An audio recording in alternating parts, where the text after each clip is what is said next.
¿Qué significa romper las reglas en el cine? O sea, ¿hay reglas? ¿Por qué alguien querría romperlas? Bueno, hoy vamos a ver un poco cuáles son algunas de estas reglas y por qué nos gusta tanto con alguna película o una serie las rompen.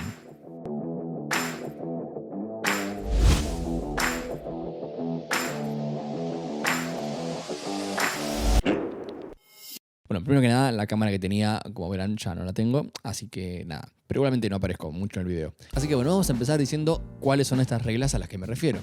Bueno, en el cine no es que haya reglas inamovibles o leyes indiscutibles. De hecho, las reglas que hay se van modificando con el tiempo y siempre están sujetas al momento histórico y el contexto cultural que produce las películas. Pero digamos que desde 1930 más o menos se ha institucionalizado una forma de hacer películas, una forma de filmar, de poner la cámara, de editar, de contar una historia, de presentar personajes, de presentar espacios y de todo. Y que con algunas variaciones la verdad es que sigue bastante intacta hasta hoy.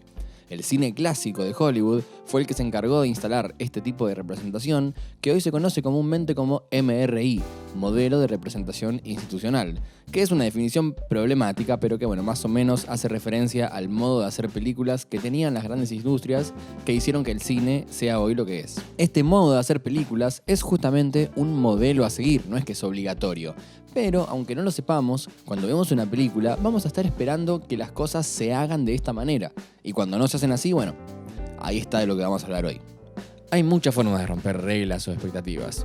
Por ejemplo, si una escena se toma mucho tiempo en mostrar algo poco importante, algo que claramente no hace que la trama avance, sino que nada, es una acción insignificante que bien podría no estar en la película o serie, eso de algún modo va a generarnos una sensación extraña. Porque a pesar de que no hay una ley que diga las escenas tienen que mostrar únicamente acciones útiles para que avance la trama, de alguna forma esperamos que así sea. Pueden haber silencios, escenas largas, esperas, pero siempre en favor de la trama. Si la película o serie se queda así, 20 minutos y la sacás y ves otra cosa. O como mínimo vas a sentir un poco de incomodidad. Vas a sentir esta cosa medio extraña que les decía.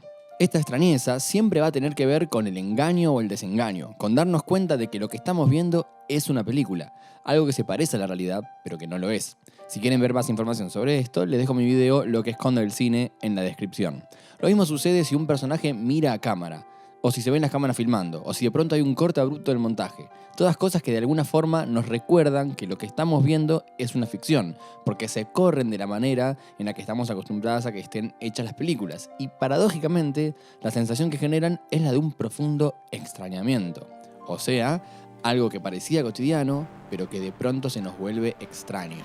Ahora bien, ¿por qué alguien haría esto? O sea, ¿por qué hay películas que rompen las reglas sabiendo que se están arriesgando a causar una sensación fea e incómoda en quien las mira? Más allá de la cuestión histórica, que es importante, de las vanguardias y el modernismo y tal, hay quienes hacen esto porque sí, por mera extravagancia o alarde. Pero sucede que a veces romper las reglas genera una sensación muy impactante en el buen sentido. Así que vamos a ver varios ejemplos de rule breaking y mostrar varias películas y series que lo hacen y que generan algo así. Y voy a tratar de minimizar los spoilers dentro de lo que pueda, así no les arruino las películas, pero obviamente alguna cosa voy a tener que contarles. Romper la cuarta pared es quizás una de las formas más habituales de romper alguna regla. El término hace referencia al teatro, donde los personajes habitan un espacio con una pared de fondo, dos a los costados y una cuarta que sería donde está el público. Romper esa pared significa, por ejemplo, mirar o hablarle al público, dejando así en evidencia que los personajes de la obra saben de alguna forma que están en una obra de teatro.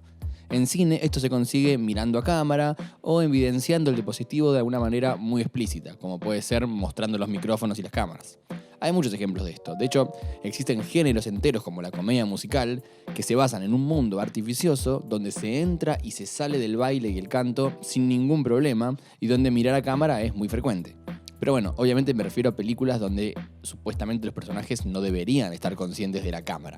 Esto pasa en películas como Fight Club, Ferris Bueller Days Off, Funny Games, donde de algún momento los personajes nos incluyen, o nos amenazan, o nos coquetean, o se vuelven conscientes de que los estamos mirando. Y esto puede ser muy impactante. Para tomar un ejemplo clásico, díganme si no sienten un poco de incomodidad o si no se sienten observados, cuando al final de Psycho, una de las películas más conocidas de Hitchcock, pasa esto.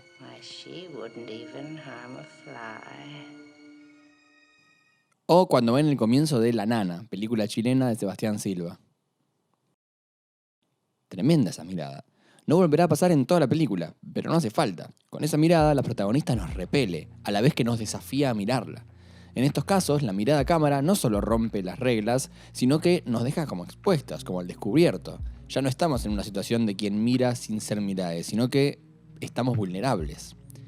Es interesante también cuando este recurso se usa como parte de la poética de una obra, o sea, cuando se repite varias veces. Por ejemplo, en la serie House of Cards, el personaje de Frank Underwood todo el tiempo nos comparte sus ideas, lo cual hace que de alguna manera entendamos que eso es parte constitutiva de la serie.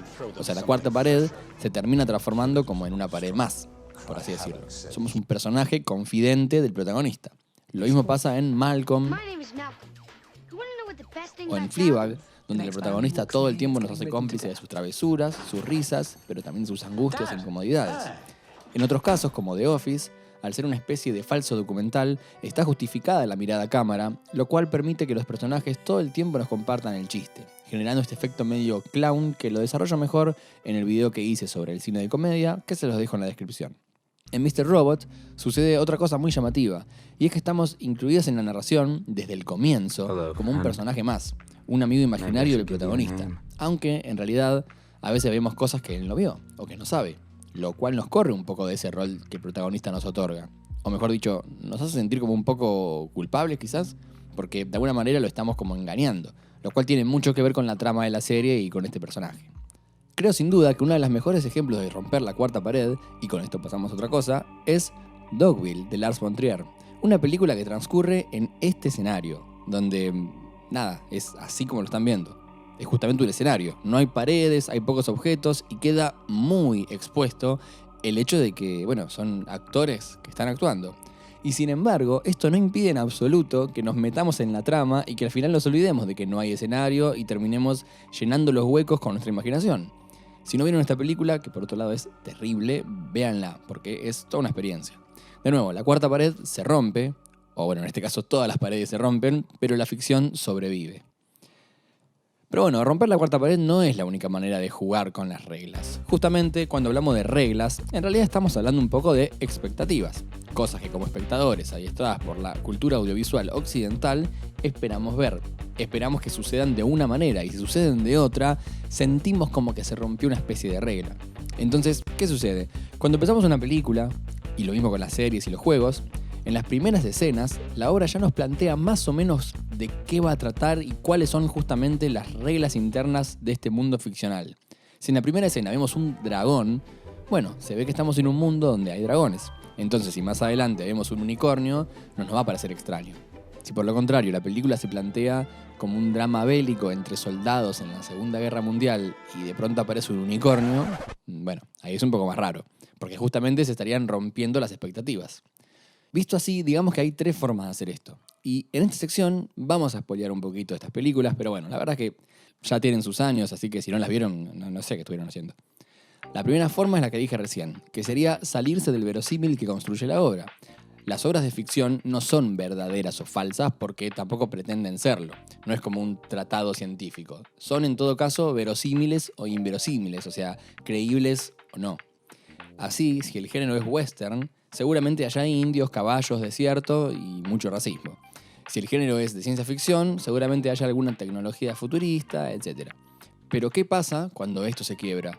Bueno, me parece que hay pocos ejemplos tan buenos de esto como la película de Tarantino y Robert Rodriguez, From Dusk Till Dawn, del crepúsculo al amanecer, que empieza como un policial, bien tarantinesco, y de pronto en la mitad de la película pasa esto. De pronto nos damos cuenta de que estamos viendo una película de zombies.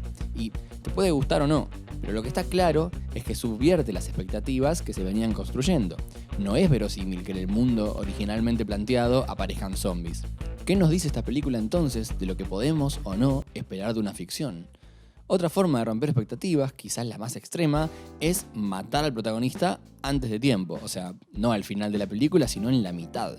Esto pasa en algunas películas como La aventura de Antonioni, donde la protagonista muere casi al comienzo y después se genera un vacío que a propósito el director no llena. También en Psycho, donde creemos que claramente la heroína es ella, la pobre protagonista. Sin embargo, este personaje muere a la mitad del metraje, en la clásica escena de la ducha, y después de lo que se trata es del policía investigando el crimen y digamos que el verdadero protagonista termina siendo él, que en realidad es antagonista, Norman Bates. De hecho, esto es tan así que Norman es el personaje principal de toda la franquicia de Psicosis y de la serie Bates Motel. Una de las mejores películas en esto de matar al protagonista, sin duda la más triste, es Million Dollar Baby de Clint Eastwood, donde precisamente la boxeadora no llega al final, traicionando la promesa meritócrata del cine clásico y del sueño americano clásico de que con esfuerzo y jugando limpio siempre lograrás tus cometidos. Peliculón. Una tercera forma de jugar con las expectativas es mediante giros argumentales, pero que no son los típicos plot twists como en Star Wars que Darth Vader era el padre de Luke, o el planeta de los simios, que todo el tiempo estaban en el planeta Tierra del futuro, o un buen plot twist policial, porque por más bueno que sea, aunque el asesino fuera quien menos te esperabas, este y los otros giros son giros argumentales que son esperables, que están contemplados en el espectro de posibilidades que construye la película desde el comienzo. Un giro más extremo tiene que cambiar radicalmente todo, un poco como From Dusk Till Dawn, donde de pronto hay zombies. Películas así hay varias. The World's End, del genio de Edgar Wright, que empieza como una comedia de amigos de la secundaria que se juntan a sus 40 para tomar cerveza y termina siendo una pelea por la dominación extraterrestre. The Knowing, tremenda pelea con Nicolas Cage, que comienza con eventos extraños y termina escalando también hasta el apocalipsis. 10 Cloverfield Lane, que como es más nueva no la quiero spoilear, pero que pasa algo parecido.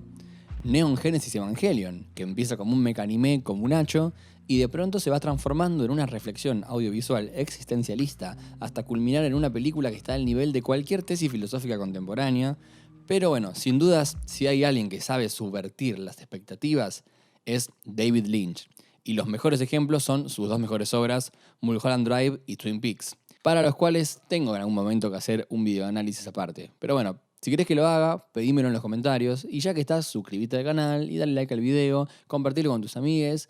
Y si querés mandarme un huevo de Pascua por pedido ya, depositame plata en Mercado Pago y seguime en las redes sociales. Retomo. Mulholland Drive es una película sobre una actriz que quiere probar suerte en Hollywood y ahí conoce una mujer que perdió la memoria y la quiere ayudar y de pronto todo se empieza a volver medio extraño y al final no eran ellas las personajes, o sea, eran ellas, pero eran otras, pero eran las mismas y cuando te querés dar cuenta la historia que te estaba atrapando te metió en un laberinto del cual encontraste la salida, pero lo primero que querés hacer cuando salís es volver a entrar. Twin Peaks es una serie policial bien típica que transcurre en un pueblito donde asesinan a una jovencita, un investigador se acerca para resolver el misterio y al final atrapan a quien lo hizo. Pero empiezan a pasar algunas cosas raras, el investigador empieza a tener unos sueños extraños y parece que el asunto al final no se terminó y de pronto se involucran cosas paranormales, ¿o qué son? ¿Y por qué termina así? Y después sale una película que explica cosas anteriores a los eventos desarrollados en la serie, pero termina llevando todo mucho más lejos y pasan 25 años y sale la tercera temporada, que es seguramente la mejor temporada que se hizo alguna vez de cualquier serie, y tenemos a todo el mundo interpretando lo que sucede de formas distintas, un poco como pasa con Evangelion, y bueno, eso es Lynch. Arma un escenario donde uno piensa que puede pisar firme, donde más o menos te imaginas por dónde pueden venir los giros argumentales, y al final te deja completamente a la intemperie en un lugar que está a miles de años luz de donde creías que ibas a estar. Por algo es quien es y su cine es tan apasionante. Otra forma de romper reglitas es meterse con lo formal, los aspectos más concretos de la narración audiovisual, composición, encuadre, montaje, movimientos de cámara, puesta en escena, etc. En este sentido, tenemos por ejemplo algunas composiciones que desafían la frontalidad habitual y que nos obligan a explorar el plano con la mirada para encontrar a los personajes. Usualmente los planos en el cine están diseñados para que el ojo sepa dónde mirar y esté cómodo haciéndolo. Sin embargo, planos como estos automáticamente nos desafían a mirar de otra forma. Y si hay, en este caso, una serie que hace esto de manera continua y excelente, es Mr. Robot, donde los personajes casi siempre aparecen encuadrados así, en los extremos del cuadro, dejando mucho espacio para el techo y el piso, lo cual es tan solo una de las licencias creativas que se toma esta serie. No exagero si les digo que en cada temporada hay por lo menos 2 capítulos que proponen formas absolutamente novedosas de hacer series. En este sentido, el desencuadre funciona como un anclaje visual de las otras decisiones formales y argumentales que hacen que todo se sienta medio así, encerrado y a la vez a la deriva. Además, el hecho de obligarnos, de algún modo, a prestar mucha atención al ambiente, termina un poco convirtiendo a los escenarios en personajes. De hecho, la primera toma de toda la serie, que como buena primera toma muchas veces engloba algunos de los conceptos principales de la obra, es esta, la ciudad. Si querés saber más sobre esto de primeras tomas resumiendo la trama, te dejo este video en la descripción. El montaje es uno de los aspectos formales que más influyen en el producto final, y a su vez es uno de los que más pasa desapercibido. Fíjense en la escenita de recién. ¿Cuántas tomas hubo? Varias, ¿no? Sin embargo, si se respetan algunas normas, el montaje siempre pasará desapercibido. Por algo se lo llama montaje transparente. O sea, porque no se ve. Pero también el montaje es uno de los elementos más frágiles, por así decirlo, ya que son muchas las formas de justamente hacer que el montaje se vea, que llame la atención. Por ejemplo, existe una regla de filmación y de edición que nos dice que a los personajes siempre hay que mostrarlos desde los mismos 180 grados. O sea, la cámara siempre se va a mover o a montar en el mismo eje. Mostramos un personaje, mostramos al otro, siempre en el mismo lugar, siempre detrás de los personajes vemos el mismo fondo y nunca vemos la pared que estaría como atrás nuestro, o sea, la cuarta pared. Romper esta regla tiene un nombre y se llama salto del eje, y es justamente mostrar de un lado y del otro. Esto siempre produce una sensación extraña como de caos, de desorden, o de cambio de perspectiva, de ver las cosas desde otro punto de vista. Los saltos de montaje también pueden ser más radicales, ya no simplemente en el eje, sino también repetir acciones, hacer pequeños saltos temporales, cambiar totalmente la disposición de los personajes o incluso intercalar tomas distintas de las mismas escenas. Todo lo cual sucede en varias películas de, otra vez, Lars von Trier, por ejemplo en Anticristo, donde la cámara siempre está haciendo cosas como esta. Estos cortes violentos del montaje de alguna manera riman con el tono general de la película, abrupto, violento, fuera de sí. La verdad es que no sé si la recomiendo, pero bueno, vale la pena verla si están buscando ver cosas nuevas y quieren terminar muy tristes, asustados, perturbados y con algo de asco. Los cortes del montaje pueden entonces ser de corte temporal, como una escena acelerada, o una imagen congelada, o cosas que están fuera de tiempo, que no guardan una relación con la temporalidad de la narración, como en las escenas de la formación del universo y los dinosaurios en The Tree of Life de Terrence Malick, que está bien, se pueden relacionar con el resto de la película, pero de forma puramente metafórica. Estos cortes temporales, sin embargo, fueron teniendo cada vez más lugar en el cine mainstream y hoy en día películas como Pulp Fiction, llenas de saltos en el tiempo para atrás, para adelante, Memento, que literalmente va para atrás, o Groundhog Day, El Día de la Marmota, que trata de un loop temporal, hoy ya no nos resultan tan extrañas. Son formas distintas de contar una historia. De hecho, series como Dark basan su atractivo en ser un rompecabezas temporal que se va a ir armando de a poco. Bien, si hablamos de romper las reglas, sobre todo desde lo formal, no podemos dejar de mencionar a los reyes de la vanguardia moderna cinematográfica, la Nouvelle Vague, la nueva ola, movimiento francés de los años 50 y 60 que buscaba diferenciarse lo más posible del cine de papá, como le decían a las películas de Hollywood, asociadas al ya mencionado modelo de representación institucional y a una forma conservadora, estupidizante y hasta burguesa de hacer cine. A la Nouvelle Vague le interesaba justamente subvertir la ética que estaba detrás de la edición en el cine clásico. Ellos fueron los que inventaron el concepto del cine de autor. Hasta ese momento importaba mucho más el gran estudio, la gran industria que producía la película. El director era un eslabón más de la cadena. Los primeros que dijeron, yo soy el autor de mi obra, como en un libro, en una pintura, y por lo tanto yo le pongo mi impronta, mi ideología, fueron los franceses de los 50. Hoy en día ese concepto se universalizó, así como también muchas de las técnicas que usaban se volvieron más comunes. Pero bueno, en su momento fue súper novedoso. Imagínense que la Nouvelle Vague tomó todo lo que estaba instituido y lo cambió por otra cosa. Otra forma de hacer películas que sin duda merecería que le dediquemos un video aparte, pero bueno, veamos algunas de estas cosas. En la película Vivir su vida de Godard vemos escenas como estas, por ejemplo, donde una conversación entre dos personajes es mostrada así, de atrás. Súper incómodo, ¿no? Y sin embargo, si estuviéramos realmente en ese bar y estuviésemos escuchando esa conversación, es así como la estaríamos viendo. Claro, lo que pasa es que nos acostumbramos mucho al plano contra plano. Vemos una persona hablando, luego la otra, y así. Sin embargo, esto obviamente no se parece a la forma en la que vemos las conversaciones en la vida real. Y aún así nos resulta más cómodo, más normal. O sea, fíjense cuánto nos acostumbramos al MRI. Con este simple gesto, Godard nos lanza un montón de preguntas sobre qué significa hacer y mirar películas. En Sin Aliento, también de Godard, una conversación puede ser mostrada de esta otra manera.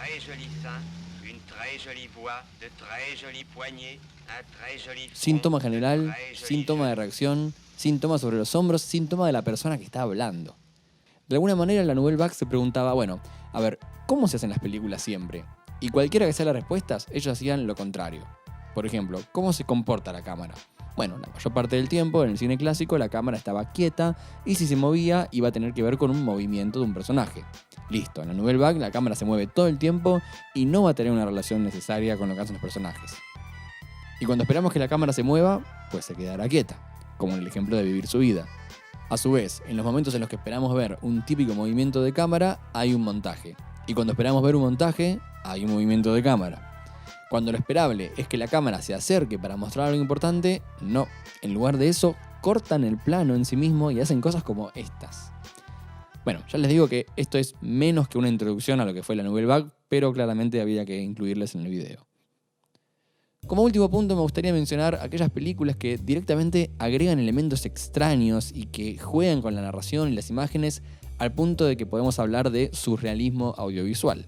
Películas de puras imágenes y sonidos, películas sin trama o con historias demasiado extrañas o entreveradas, con una puesta en escena confusa o llena de elementos extravagantes. Y vale aclarar que el mero hecho de incluir un elemento raro o un poco bizarro, no sé si alcanza para romper una regla. O sea, las películas como Winner Dog, protagonizada por un perro salchicha, Rubber, protagonizada por un neumático, o A Ghost Story, protagonizada por un fantasma que no habla y que casi no interactúa con el ambiente, son películas que innovan, sí. Pero los elementos formales están usados a la manera convencional, la temporalidad es lineal, la historia tiene un formato tradicional y bueno, al final no sé si terminan generando del todo esta extrañeza a la que estamos hablando. No por eso son malas películas, pero no sé si las ubicaría en esta lista. Acá me estoy refiriendo a lo más extremo, al surrealismo formal, como el cine de Buñuel, que usa a dos actrices para hacer un mismo personaje, o mezcla los sueños en la realidad, o el cine de Jodorowsky, donde simplemente hay escenas que retratan ideas y nada más.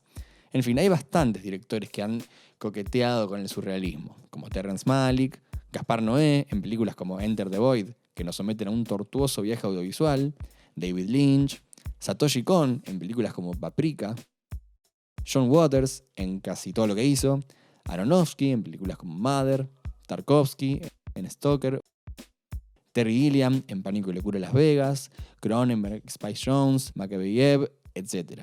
Pero si tengo que destacar uno, va a ser José Luis Guerin, por películas como Tren de Sombras, un asombroso largometraje que empieza mostrando algunos fotogramas, luego muestra muchas sombras en movimiento y otras imágenes varias que a simple vista no tienen mucho sentido ni dicen nada. Pero claro, si le buscamos un sentido a la manera habitual, estaremos desconociendo el propósito de una película como esta. Olvídate de que existen películas narrativas que cuentan historias, olvídate de todo, sentate y mirá. Despojate de los prejuicios y vas a ver que esta película no solo dice algo, sino que dice un montón de cosas. Acá no hablamos de romper algunas reglas para causar extrañeza, sino directamente de dinamitar todo lo establecido para hacer otra cosa. De hecho, tampoco sé si podríamos llamarlo surrealista, sino más bien hiperrealista o experimental. Y bueno, en esta misma línea tendríamos justamente al cine que se ha dado en llamar experimental, el cual abarca un montón de películas muy extrañas y súper variadas que la verdad que difícilmente se pueda decir que tienen algo que ver. Persona de Bergman, It's Such a Beautiful Day de Herzfeld, o cualquier cosa que haya hecho Jonas Mekas. Incluso la serie Calls, que salió hace poco y se la súper recomiendo, que es una locura y seguramente no se parezca a nada que hayan visto. Y bueno, también en esta línea tendríamos el vasto mundo de la animación experimental. Pero eso quedará para otro video. Si te gustó el video, por favor compartilo, dale like, suscríbete al canal, comentalo y haz todo lo que se te ocurra para ayudarme, que te lo voy a agradecer mucho. Y otra cosa, ahora tengo un canal de Twitch.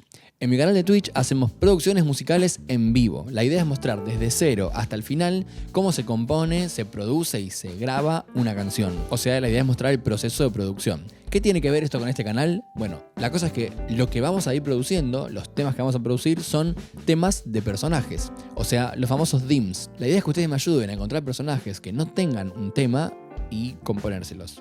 El tema de Walter White, el tema de Guybrush Threepwood, el tema de Michael Scott, etc. Les dejo el link en la descripción a mi canal de Twitch y a la primera composición. Ahora sí, hasta la próxima.